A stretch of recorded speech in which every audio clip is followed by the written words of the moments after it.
ध्यान दें, आप सभी लोगों के समक्ष गंगा कैसेट नई दिल्ली के सौजन्य से हम गायक कलाकार हरिश्चंद्र सरगम एवं साथियों के स्वर में एक बेहतर बिरहा सुनने जा रहे हैं, जो एक हृदय स्पर्शी गीत है। तो ध्यान दीजिएगा, कहना है।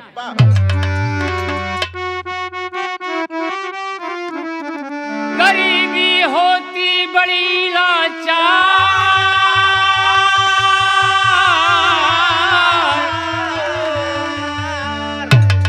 गरीबी होती बड़ी लाचार, रहा एक गरीब का परिवार। घर में चार परानी लूटे मौज बहार।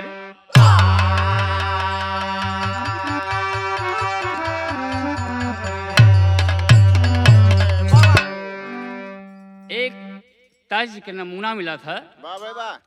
कहना है मास्टर,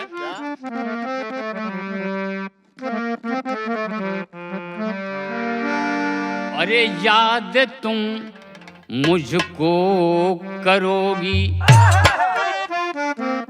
याद तुम मुझको करोगे, अरे अपने घर जाने के बाद याद तुम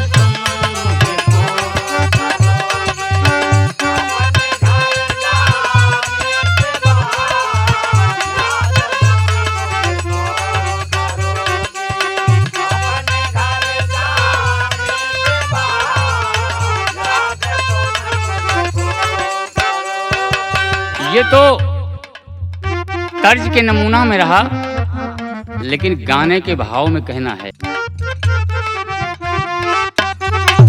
बदनसीबी ओ गरीबी, बदनसीबी ओ गरीबी, क्या कहाँ कर जाएगी बदनसीबी।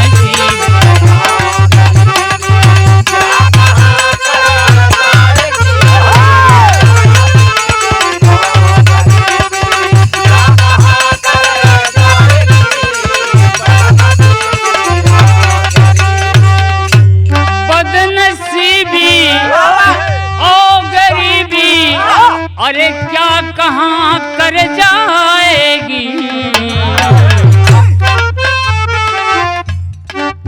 नाव को मझधार में, नाव को मझधार में या मंजिल तक पहुँचाएगी।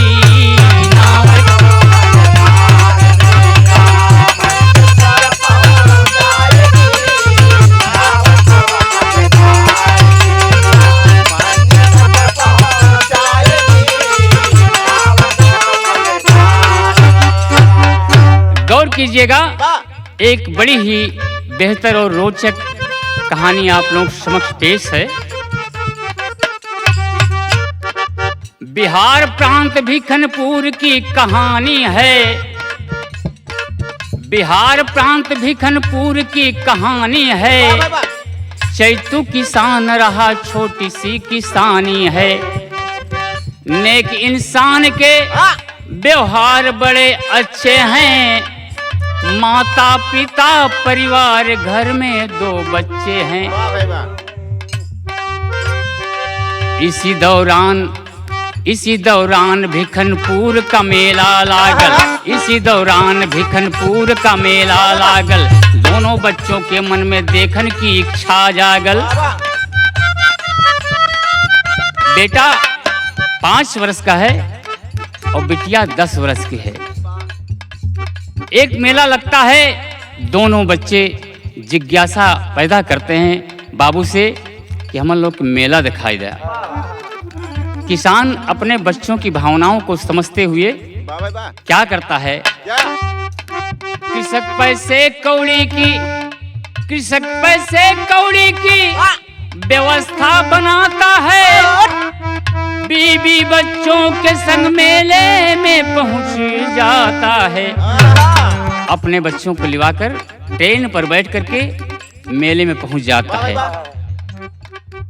क्या करता है, बीवी बच्चों को अपने साथ में घुमाए रहा, बीवी बच्चों को अपने साथ में घुमाए रहा, समूचे मेले के सौंदर्य को दिखाए रहा। कहीं झूला है तो कहीं शेर बाघ चीते ये कटघरे में हैं, अपने बच्चों को बड़े प्रेम से हंसी खुशी से दिखा रहा है। चैतू किसान घुमा घुमा कर दिखा रहा है। आगे बढ़ता है, एक खिलौने की दुकान पड़ती है। खिलौने की दुकान पर नन्हा सा बालक रुक गया और यही कहता है कि पिताजी हमें बंदूक खरीद दें। किसान ने कहा बेटे बंदूक क्या करोगे? कहें पिताजी अरे हम सिपाही बनब, हम देश के सिपाही बनेंगे, हमें बंदूक खरीद दिया। लेकिन बाबूजी होता क्या है, गरीब किसान के पास उतने पैसे नहीं हैं जितने कि वो सामान है। ऐसी विषम परिस्थिति में मुन्ना से कहता बेटे आगे चलो हम पुनः खरीद देंगे। लेकिन बच्चा नहीं मानता, अपना हाथ अपनी तरफ खींचता है, पिता आगे की तरफ खींचता है, उसी में बालक छूट जाता है। होता क्या है, भीड़ मेले में माँ बाबू का लाल छूट गया, भीड़ मेले में माँ बाबू का लाल छूट गया, कलेजा धक से हुआ मानो प्राण छूट गया।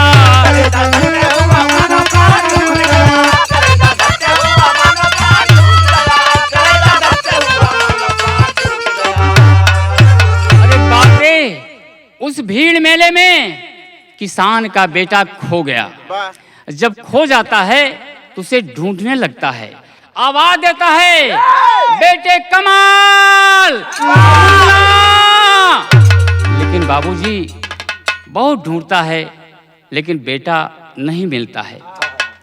उसके मन में आया कि हम गाड़ी पर ट्रेन पर आए थे, हो सकता है मेरा बेटा उधर बढ़ गया हो। तो क्या करता है, खोजते खोजते खोजते खोजते स्टेशन पहुंच जाता है। कमल बेटा कहकर चिल्लाता है। स्टेशन पर पहुंच गया, कभी इस डिब्बे में कभी उस डिब्बे में, कभी पटरियों को पार कर रहा है, इधर से उधर किसान हो रहा है। लेकिन बाबूजी कहा गया है कि होने की कोई टाल नहीं सकता है। होता क्या है, सिटी सिग्नल हुई, सिटी सिग्नल हुई गाड़ी आगे को दौड़ चली, सिटी सिग्नल हुई गाड़ी आगे को दौड़ चली, किसक को बीच पटरी के ऊपर चैतू को रूंद चली, बीच पटरी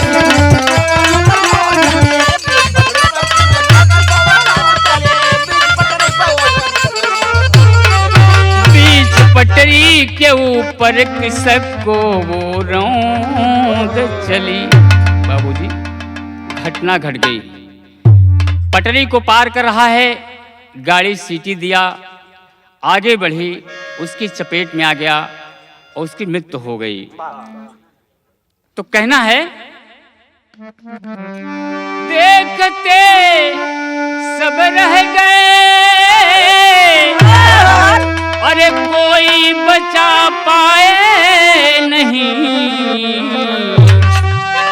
जो लिखा किस्मत में है, जो लिखा किस्मत में है, किस्मत वही करे जाएगी।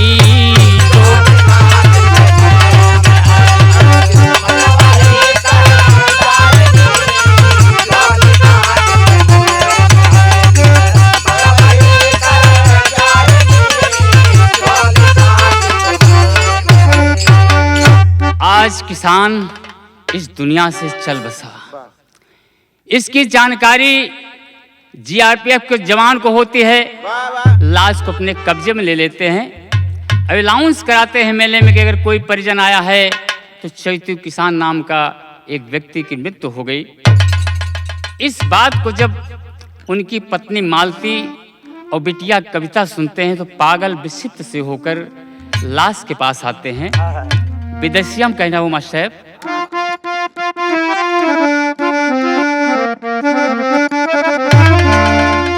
और लसिया देखते पिए कई मालती बियहिया, अरे गिरी गई धरनिया चकरा, गिरी गई धरनिया चकरा। अरे चूड़ी चटकाई दिहली, सिंदूरा मिटाई दिहली, अरे धरनी पे गईल भहरा।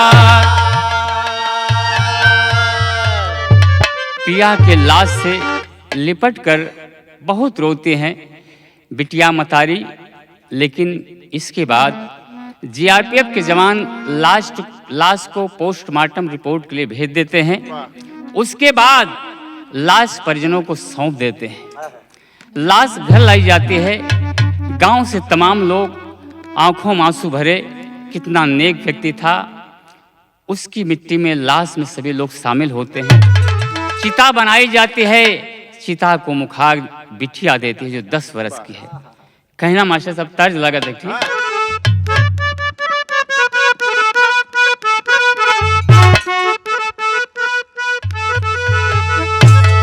है अरे लगत ये गहनवा सखी, अरे लगत ये गहनवा सखी, पड़ गए गवनवा, लगत ये गहनवा सखी, पड़ गए गवनवा, बाबुल के छूटल भवनवा हो राम।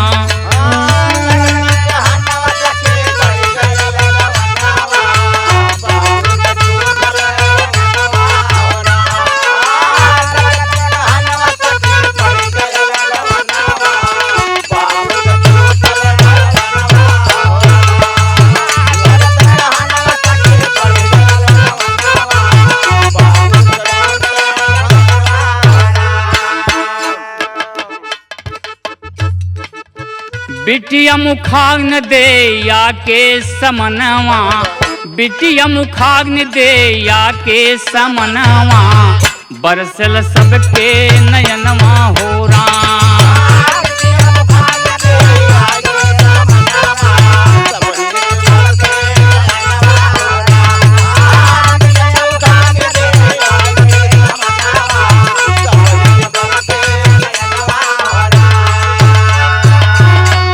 के बरसे नयनवा हो राम, हाय सबही के बरसे नयनवा हो राम, बिटिया मुखाग्नि दे या के समनवा।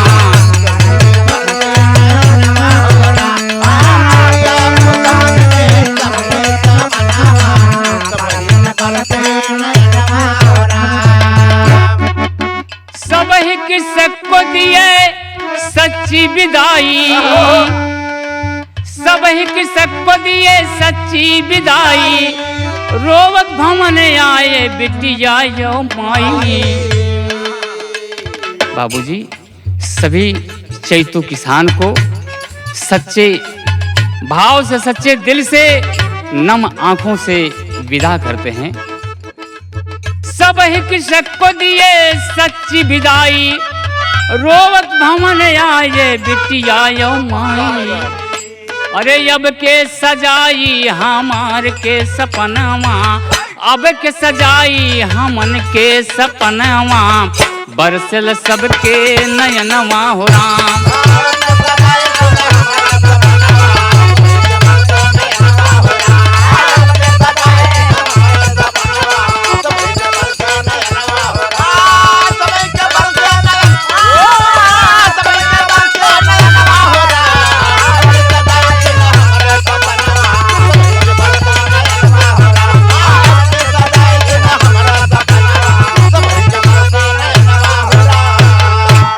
बाबूजी दाह संस्कार करके मतारी बिटिया गांव के समस्त लोग घर वापस आते हैं।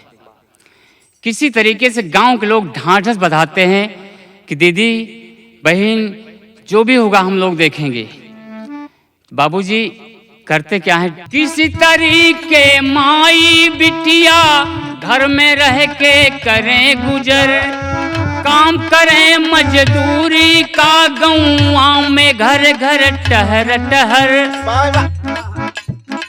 गाँव के प्रधान की एक दिन कविता ऊपर पड़ी नजर,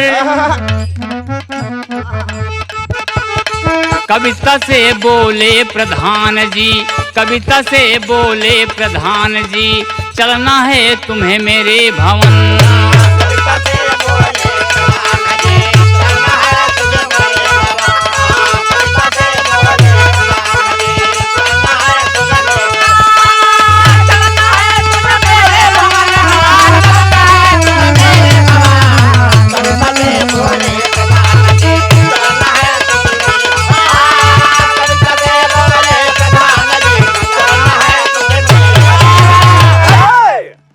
बाबू जी, बिटिया छोटी से है, गांव में मेहनत मजदूरी करने जाती है, अढ़ैया पसेरी पाती है, घर ले आती है, माता बीमार चल रही हैं, भोजन होता है। इसी बीच में एक दिन काम से वापस है, गांव के प्रधान जो सम्मानित व्यक्ति हैं और बड़े इंसान भी हैं, धनवान हैं, रास्ते में मिल गए। कहे क्यों बिटिया कविता कहाँ से आ रही हो? कहें बाबूजी मेहनत मजदूरी करती हूँ, काम से आ रही हूँ। तो क्या कहते हैं? कविता से बोले प्रधान कल से घर मेरे आना, अरे काम करोगी कहीं नहीं तुम, अरे घर में मेरे आना, अरे राम तबाही आके डाल से डरवा, अरे मिल गई कविता को मानो मुराद मन चाही, तबाही आके डाल से डरवा।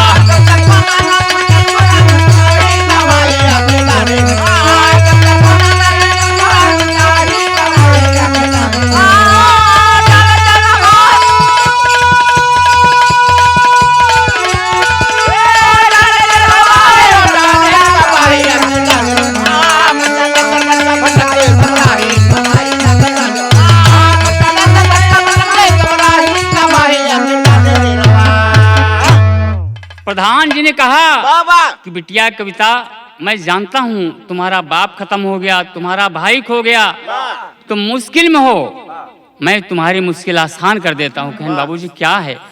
कहें कि तुम अब काम करने के लिए कहीं नहीं जाओगी, तुम कल से मेरे घर आओगी और घर में ही रह के काम करना है। मैं तुम्हें जो भी जरूरत पड़ेगी वो पैसा दूंगा, वैसे नित्य रोज 100 रुपया तुम्हें दिया करूंगा।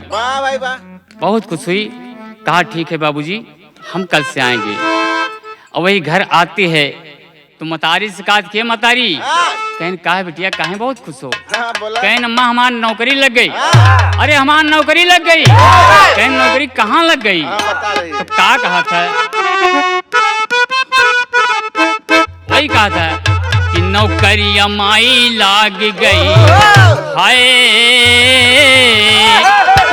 अरे नौकरी माई लाग गई, प्रधान घर में नौकरी माई लाग गई।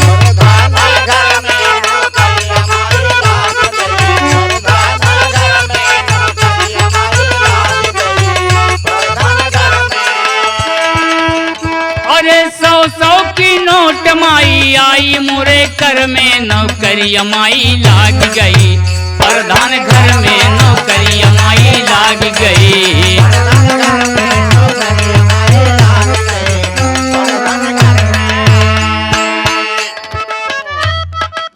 करबे प्रधान जी के घरवा में काम हो, करबे प्रधान जी के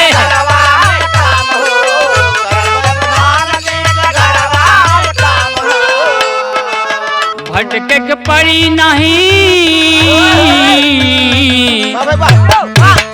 भटके के पड़ी नहीं मिली है आराम हो, भटके के पड़ी नहीं मिली है आराम हो, भटके के पड़ी नहीं मिली है आराम हो। और क्या कहा था? जीवन बिताओ माई यही नगर में, नौकरी माई लाग गई, प्रधान घर में नौकरी माई लाग गई,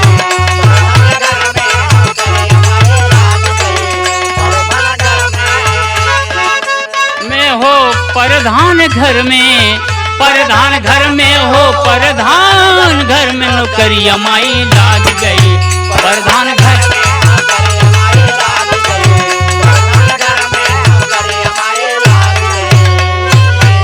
बड़ी खुशी है बिटिया। वाह, नाच रही है। तो मतारी कहा कि ए बिटिया बहुत मगन हो ना? कहन हाँ माँ, अरे 100 रुपया आई वाह, रोज। और प्रधान जी कहे आए कि जवन जरूरत पड़ी वो हम देबे, वाह वाह तो खुशी की बात तो है ना। वाह। तो महतारी कहे बैठ बिटिया बैठ। हाँ, बैठ के कहें बताओ माई तो का समझावत थी, एक माँ अपनी बच्चों को क्या शिक्षा देती है, वाह, वाह। क्या कह रही है? माई बिटिया के बैठाई समझावे, माई बिटिया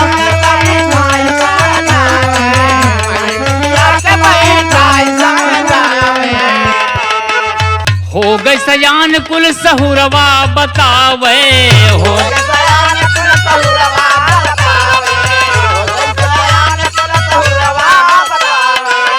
का थे बिटिया हाँ, बड़े घरे जाए के लिए एक शिक्षा लैला। कहीं भी जाना हो कि बड़े बड़वार का दरवाजा है, वहां जाओगी क्या होगा क्या नहीं होगा इस भी ध्यान है। तो कहा कि माँ कुछ नहीं होगा। क्या कहते हैं? लागई न दाग पावे कोरी चुनर में नौकरी माई लाग गई।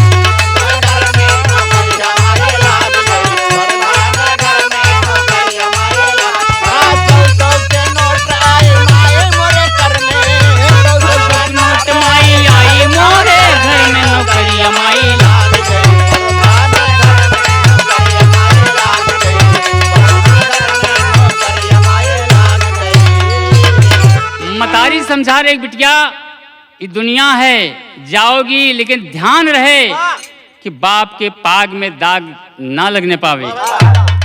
जब महतारी बिटिया की समझावा तब बिटिया क्या कहती बाबूजी, जरा ध्यान दें।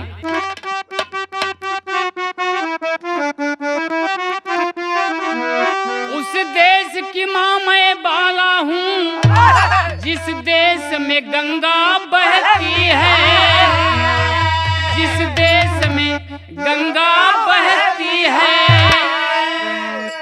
कल कल शब्दों में पावन, कल कल शब्दों में पतिता की जो पावन गाथा कहती है।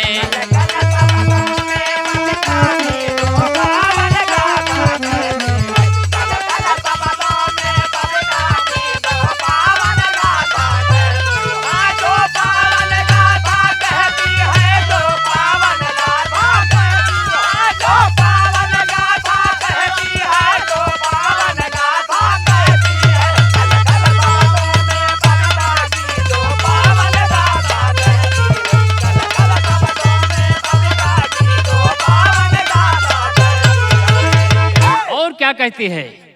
सीता सावित्री अनुसुईया, सीता सावित्री अनुसुईया, सा जैसा धर्म निभाऊंगी, सा जैसा धर्म निभाऊंगी।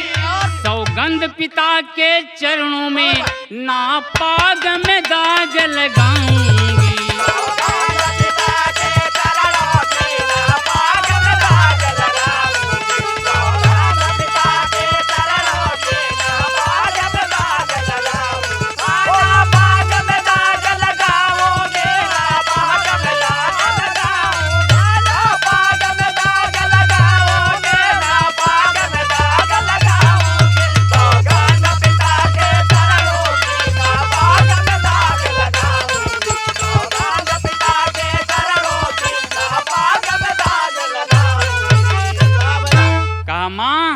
अरे मैं उस देश की बाला हूँ जिस देश में गंगा बहती है, बाप के पाग में दाग नहीं लगने दूंगी माँ।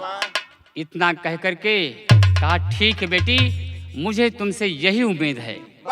इतना कह करके सुबह होती है और बड़े खुशी में हंसी खुशी से प्रधान जी के घर जाने लगती है। जा रही तो गा रही गुनगुना रही क्या कि सखी बरसे, सखी बरसे गगनवा से पानी, झुलनिया पे बूंद टपके।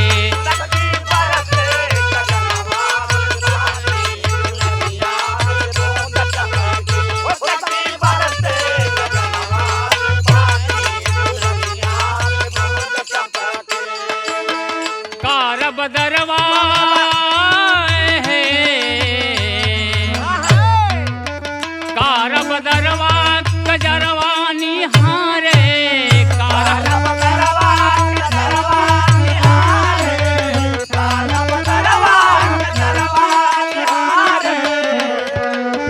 बैरी पवनवा घूंघट मुराटा रे, बैरी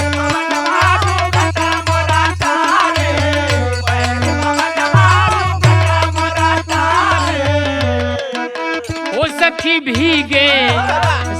भीगे चुनरे मोरी सारी घुमरवा डे डीर।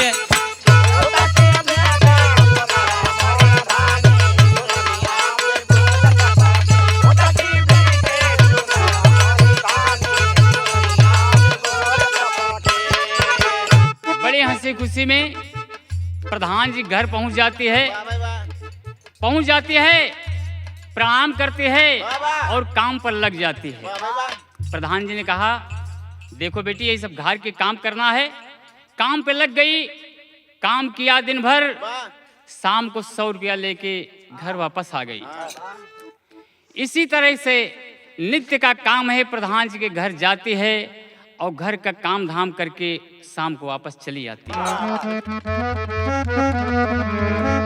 इसी बीच एक दिन एकाएक माँ पड़ गई बीमार। मदद मांगने कविता पहुंची, अरे प्रधान जी के द्वार हो तबाही आके डाले से डेरावा।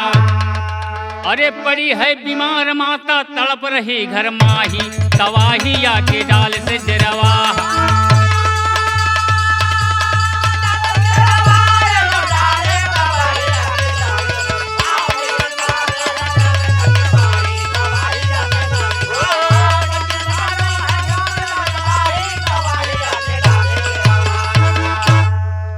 देखें,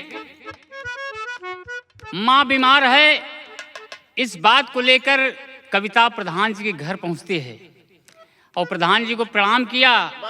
कहा, प्रधान बाबू माँ की तबीयत खराब है, कुछ पैसे दे दे, मदद हो जाएगी। संयोग है कि उस दिन प्रधान जी के घर में और कोई नहीं है, उनकी नीयत खराब हो गई। कविता को कहे कि बेटी अंदर आओ, कितना पैसा चाहिए? कहा, बाबूजी कुछ पैसे दे दीजिए, माँ की तबीयत खराब है, इलाज के लिए चाहिए। और कहे ठीक है, बैठो, बैठ जाओ। वो बैठ गई दरवाजे पर और अंदर जाते हैं कमरे में जा करके इस शराब की बोतल लेते हैं, उसे पीते हैं। खूब पिए और पीने के बाद जब आते हैं तो कहते हैं, कविता एक बात मेरी मान लो। कहा, प्रधान बाबू क्या कहना चाहते हैं? क्या कहते हैं? ताज लगे थे क्या?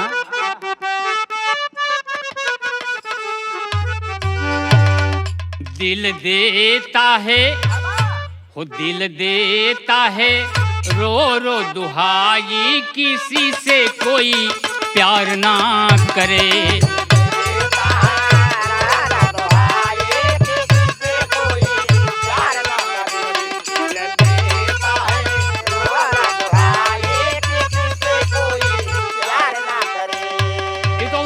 बाबूजी, लेकिन प्रधान बाबू क्या करते हैं? दद्दा बोले, हो दद्दा बोले, पकड़े के कलाई बुझाई दे तू आज प्यसिया। दद्दा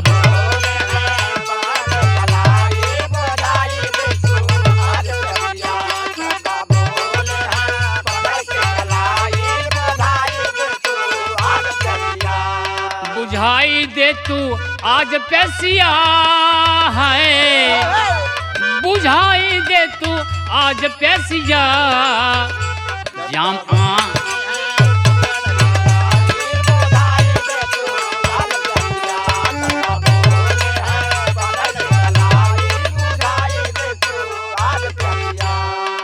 और क्या कहते हैं? श्रृंगार रस में कहना है, चंदा सा चमके कविता, चंदा सा चमके कविता, तोहरी सकलिया। चंदा सा चमके कविता, तोहरी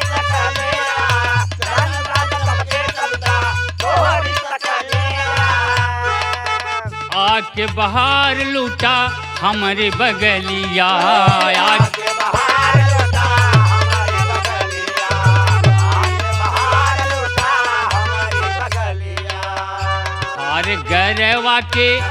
हार गरवा के तो हो के बनाई बुझाई दे तू आज कसिया।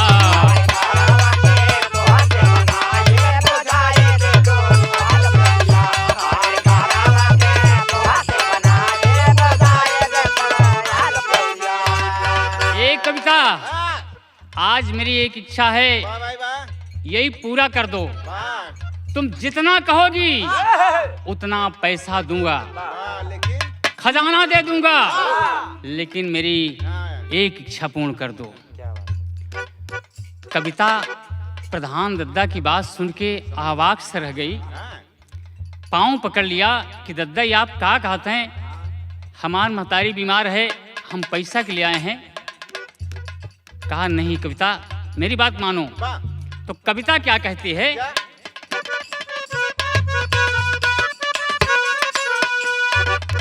कविता कहे की तोहरी मारी गई अकेलिया, कविता कहे की तोहरी मार गए अकेलिया, कविता कहे के तोहरे मार गए अकेलिया। लाज शरम के हमरे कराना कतलिया। हाँ बाबूजी, पगड़ी में दाग न लगावें ये अच्छी बात नहीं है। हमार पिता नहीं है, हमार भाई नहीं है, आप मेरा मजाक उड़ा रहे हैं। ऐसा ना करें बाबूजी, ऐसा ना करें। लेकिन वो नहीं मानते हैं। क्या कहते हैं, जिन करा मोरी जग में हंसाई बुझाई दे तू आज कसिया।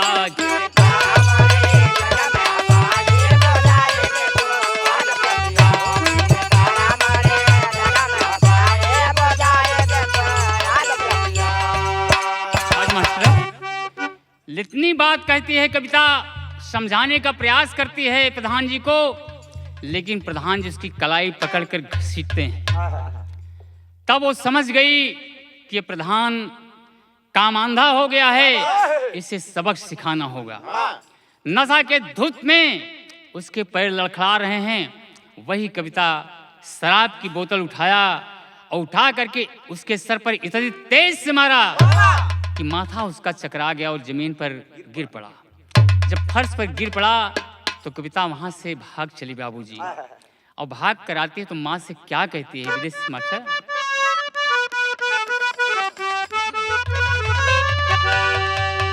अरे रोवते रोवते कविता पहुंची भवनवा, और माई से कहत बील खाई हो, माई से हमारी जतिया प्रधान लूटन चाहे, सारी बात दिया कुल बता। और कहा ए मातारी, अरे वो प्रधान मेरा पिंड नहीं छोड़ेगा, साथ नहीं छोड़ेगा माँ। और कहा फिर बिटिया क्या करना है। वैसे माँ ने जब इस बात को सुना तो क्रोध में पागल हो गई। कहा बिटिया चल मेरे साथ और मैं देखती हूँ उस प्रधान का। लेकिन बाबूजी कहा नहीं मत आई। एक क्षण यहाँ जिन बितावा मोरे मयरिया, चला चली दूरे कतहूँ भाग।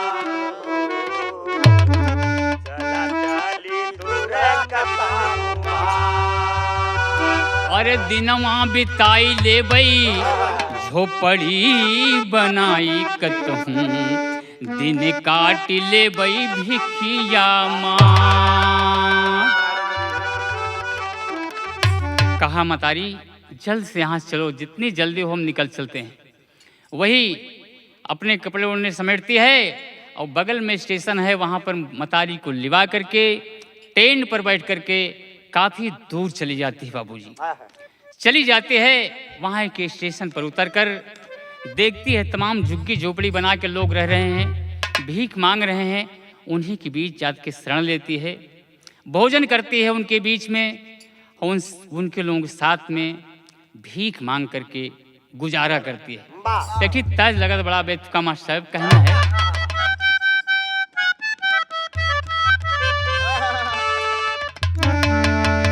छलकल गगरिया मोर नीर मोहिया, अरे छलकल गगरिया मोर नीर मोहिया, छलकल गगरिया बो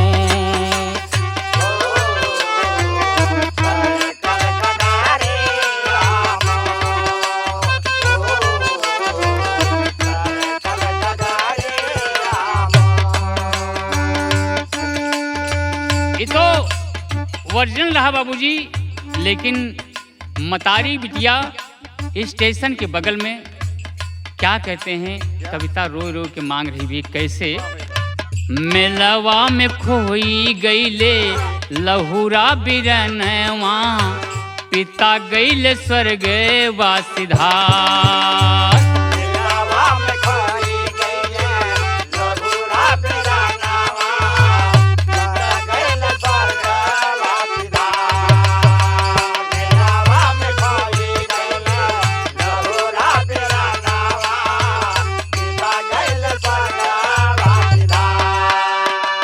प्यारे दुलारे गईले माई के सिंगार गईले,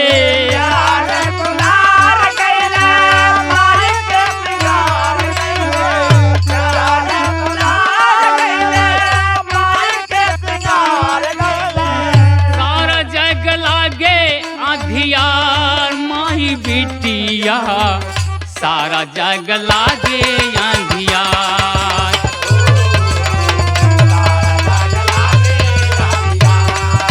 मास्टर जगदीश भैया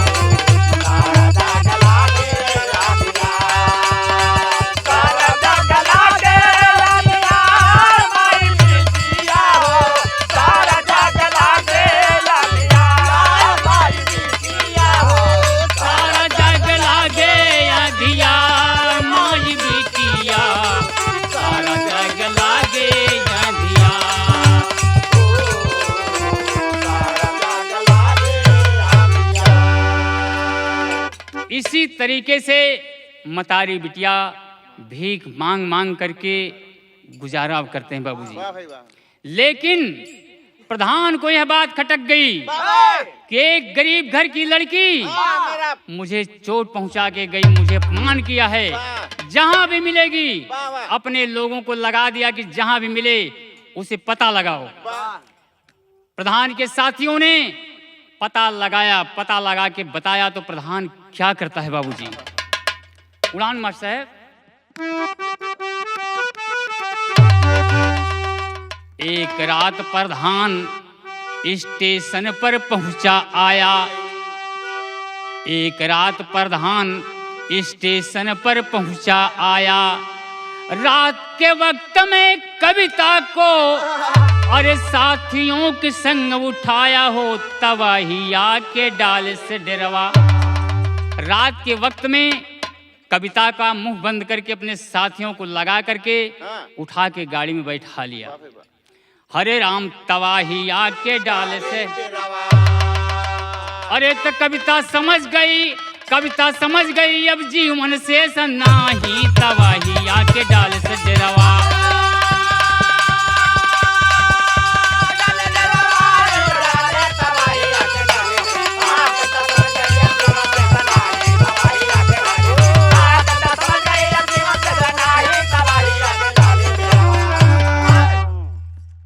गाड़ी में बिठा लिए बाबूजी फोर व्हीलर में, और ले चल चार साथी और प्रधान चल दिए झाड़ी की तरफ, जंगल की तरफ बढ़ते हैं। कविता समझ गई, जब गाड़ी में बैठा लिए तो कहे क्यों कविता, अपमान किया है, आज तुझे इसका मजा चखाऊंगा। कविता समझ गई क्या जब जिंदगी अब नहीं रहेगी, पिता छूट गए, भाई छूट गया, माँ छूट गई, अब इस दुनिया में मैं नहीं जिंदा रह पाऊंगी, यही सोच रही मन में, और ले करके रो रही है। गाड़ी पे बिठा करके एक जंगल में ले जाते हैं। जंगल में पहुंच करके उसके साथ जालिम प्रधान जबरदस्ती करना चाहता है बाबू।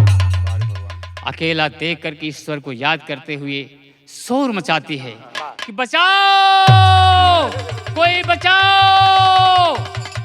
बचाने की आवाज जब सुनता है बाबूजी, तो उसी जंगल में जब्बर सिंह नामक डाकू अपने साथियों के साथ, अपने गिरोह के साथ कहीं डकैती डालने जा रहा है। लेकिन आवाज को सुना लड़के के तो उधर मुड़ गया। अब मुड़ करके जाके घेर लेता है और देखता है तो वहां इस दृश्य को देखकर वो लड़की से पूछता है, ये कौन है? सरदार से सारी बात बताती है प्रधान की। बाबूजी, ये प्रधान नहीं, इन्होंने जो कृत्य किया है बताने के काबिल नहीं है। क्या कहती है अगले प्रमाण में, इतनी दूर भाग के जाए तब वो पिंड ना छोड़े, इज्जत मोर बचाला बाबू। अरे बोली हथवा जोड़े गोले, गिर गई मारल मतिया, बतावई बिटिया।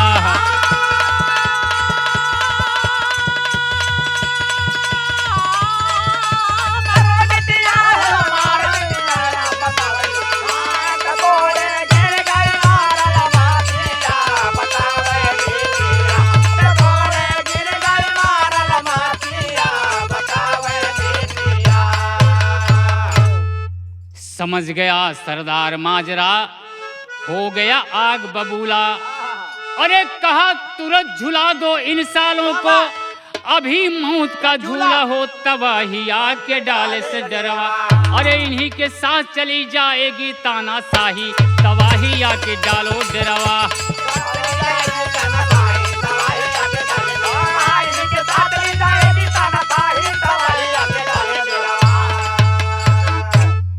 बाबूजी, सरदार क्रोध में आकर के कहा इन सालों को झुला दो फांसी पर। पेड़ में लटका के फांसी चढ़ा दिए, किसी को गोली से भून दिए बाबूजी। पांचों को मार करके ले जाके लाश दरिया में फेंक दिए। दरिया में फेंक करके सरदार कहता है, एक 18-20 साल का लड़का है साथ में, कहा मुन्ना ये बिटिया को लेवा के जाओ, जहां इसकी माँ है वहां पहुंचाओ। कहना हमारे सब यहां पर, सरदार बोला पहना, अरे सादा पहनावा, लड़की पहुंचावा उनके द्वार हो। स्थिति है कैसे पता जाई के लियावा, बूढ़ी माई के जाई दुआर हो। कहा मुन्ना इस लड़की को लिवाकर इसके माँ के पास जाओ और देखो वहां क्या हाल है। तो वो नौजवान लिवा की कविता को चल देता है। रात के वक्त में ही बुलेट पर बिठाया और चल दिया बाबूजी। और चल दिया तो वही मन में सोच रहा है, क्या सोच रहा है लड़का, कविता के साथ चली पड़ा नौजवानवा, ओ मनवा में करत विचार हो। कब तक जई है सतावा गरीबवा, मनवा में है कर विचार। यही विचार कर रहा है कि ऐसे गरीब कब तक सताए जाएंगे। लेकिन नौजवान को अकेले देखकर कविता अब डर रही है। उसे डर लग रहा है कि हमें साथ में लिवा के चलें, कहीं कुछ हो न जाए। तो नौजवान क्या कह रहा है, कहता है, कविता से बोला नौजवान बाबू झटले, मनवा में करा जिन विचार हो। दूसरे विचारे कौनो मनवा नाही हमरे, और समझा सगे भाई हम तोहार हो। कहा दीदी आप संकोच ना करें, डरे ना, आपन सग भाई समझा। हम लिवा चल रहे हैं। लिवा के उसी डेरे पर जाता है। डेरे पर जब पहुंचते हैं, बिटिया को मतारी देखती है तो जार बजार रोने लगती है और उस नौजवान के बारे में पूछती है कविता से, तो बड़ा खुश होती है। बुढ़िया माँ कहती है, मुन्ना तुमने मेरे ऊपर बड़ा उपकार किया है बेटा, तुम्हारी ही तरह, तुम्हारी ही शक्ल का मेरे पास एक बेटा था जो मेले में खो गया, आज तक नहीं मिला। तो कहा, माँ कोई निशान, कोई पहचान बताओगी? तो क्या बताती है? मुन्ना तुम्हारी ही शक्ल का एक मेरा बेटा था जो मेले में खो गया, आज तक नहीं मिला। तो नौजवान पूछता कि माँ कोई निशान? हाँ, उसके दाहिने हाथ पर त्रिशूल का निशान हमने गुदवाया था। अगर मुन्ना कहीं मेरा बेटा मिले तो बताइएगा। इस बात को बहन भी सोच रही है कि ऐसे लगता है जैसे मेरा ही भाई हो, लेकिन कोई किसी को कह नहीं पा रहा है बाबूजी। और नौजवान माँ से विदा होकर के सरदार के पास वापस आता है। सरदार ने पूछा कि क्या स्थिति है, क्या हाल है? तो बताता है कि सरदार जी हमने जो सुना वो सुनाता हूँ। और क्या कहता है? आए हो मेरी जिंदगी में तुम बहार बनके,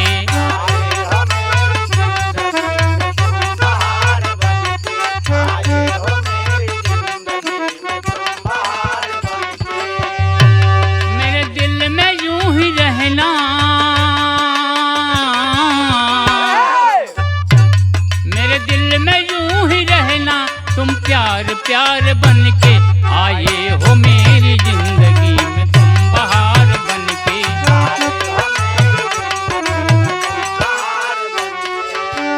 ये तर्ज रहा बाबूजी। लेकिन नौजवान अपने सरदार बाबू से क्या कहता है कि सरदार बाबू, बुढ़िया का एक लाल था जो था समान मेरे,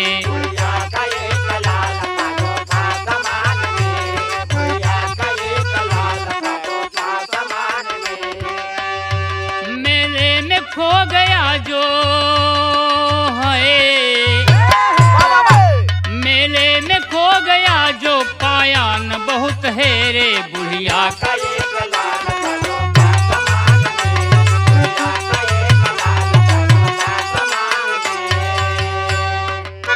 और क्या कहता है?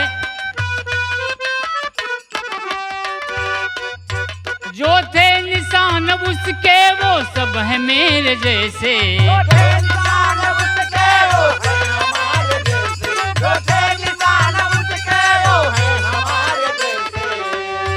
कुछ भी न कहा मैंने बस आपकी ही भय से,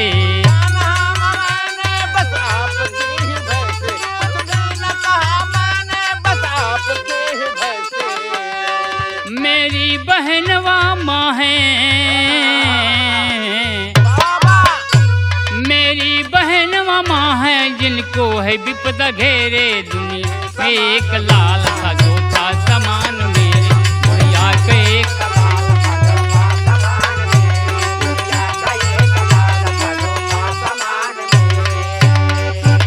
यही बताता है कि बुढ़िया ने कहा कि तुम्हारे ही समान एक मेरा मुन्ना था।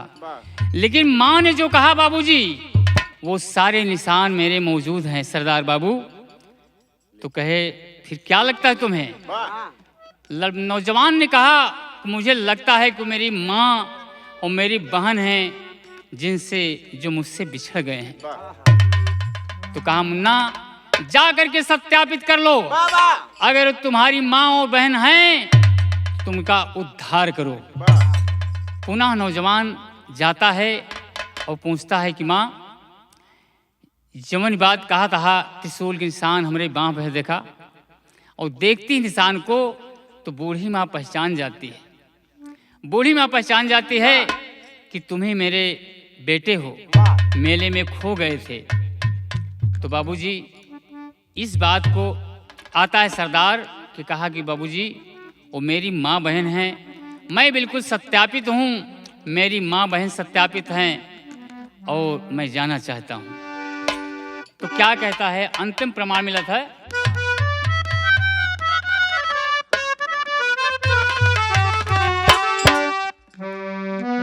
तोहरे करनवा छोड़ली, तोहरे करनवा छोड़ली, है बाबूजी का देश सैया, लाई के गवनवा हमके जनी जा विदेश सैया।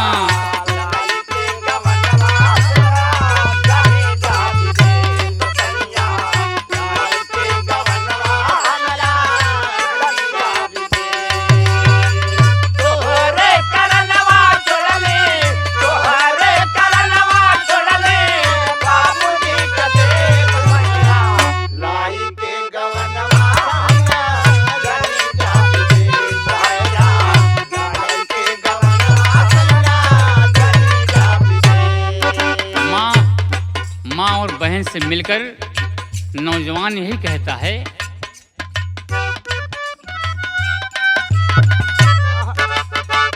एक बात हमारी गठी आवजननी, एक बात हमके बतलावा जननी, अपने बेटवा के नामा बतावा जननी, अपने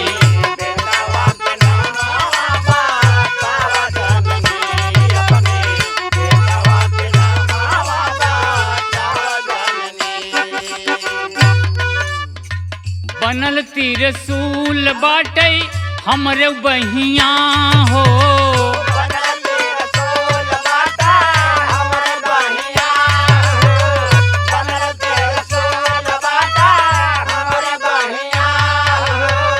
तोहरी बुढ़ौती में करब छहिया हो, तोहरी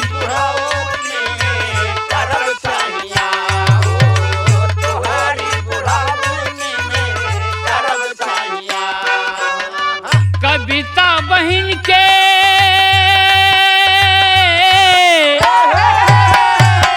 कविता बहन के, कविता बहन के, कविता बहन के घाटे लागी तरनी, अपने बेटवा के नामा बतावा जननी।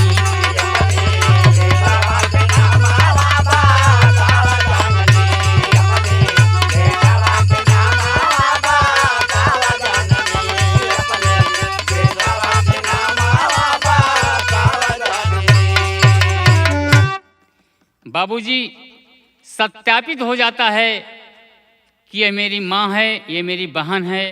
माँ जान जाती है कि मेरा बेटा है, बहन जान जाती है कि मेरा भाई है। सरदार को यह बात नौजवान बताता है।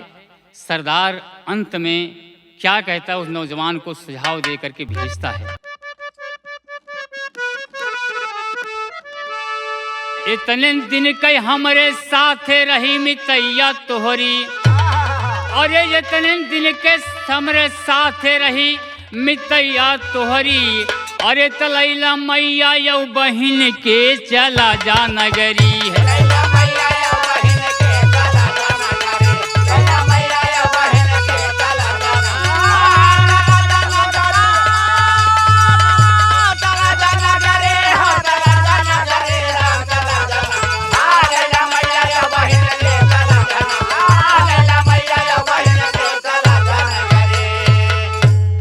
सरदार कहता है कि मुन्ना, जिससे तुम्हें डर था, तुम्हारे परिवार को डर और भय था, उन जालिमों को इस तरह से नामो निशान मिटा दिया गया है कि शासन व प्रशासन को कानों कान तक भनक नहीं होगी।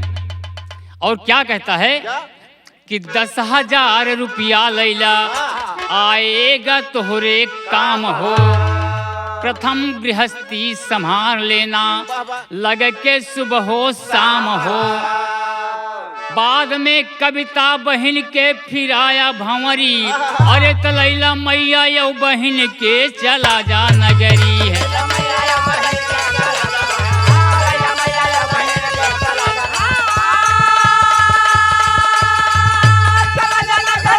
चला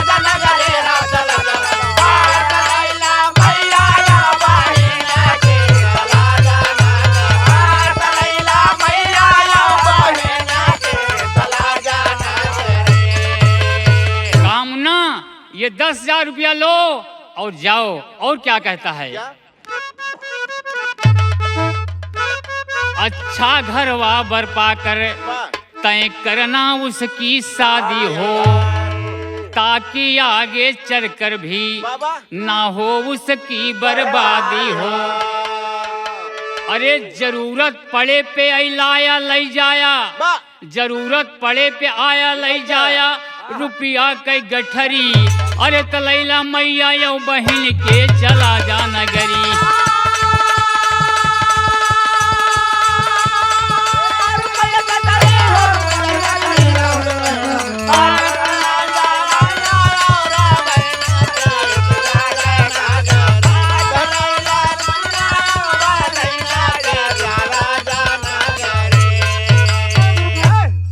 आपन भाई बहन पा गई, मैया आपन लाल हो। गौवा में आए सब हो गए खुशहाल हो।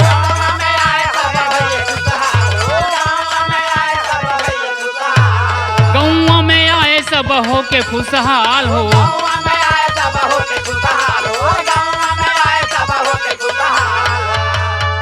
अरे पूरे धूमधाम से बहन के फिर आया भंवरी। अरे तलैला मैया यो बहन के चला जा नगरी।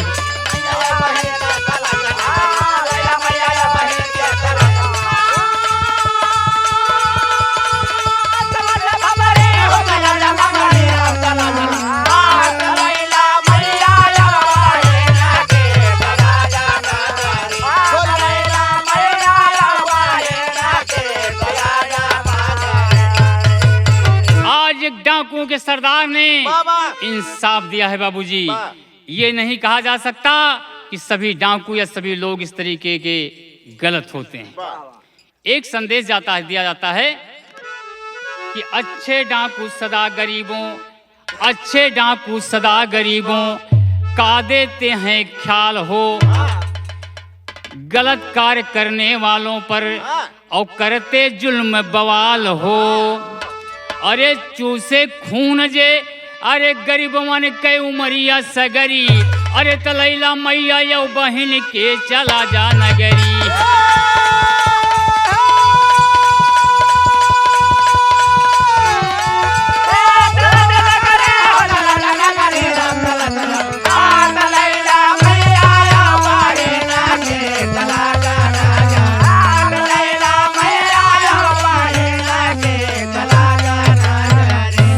गीतानंद संत कवि यादव राम आधार, राजा राम हैदर अली जुगनू, राजा राम हैदर अली जुगनू। अरे नाव के खेवनहार हो, तवाहिया के डाल से डरवा।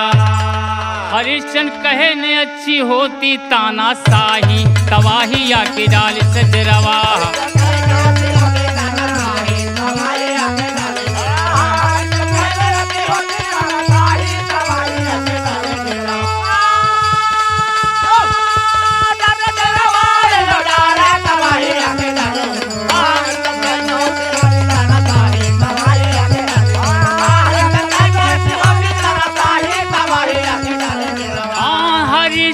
कहे न अच्छी होती ताना शाही, तवाहिया के डाल से डेरवा।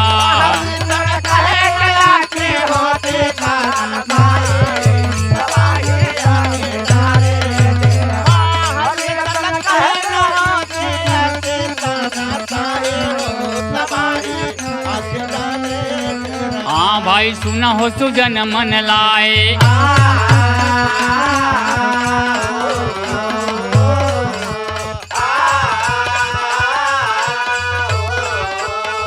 मेरे देश की धरती,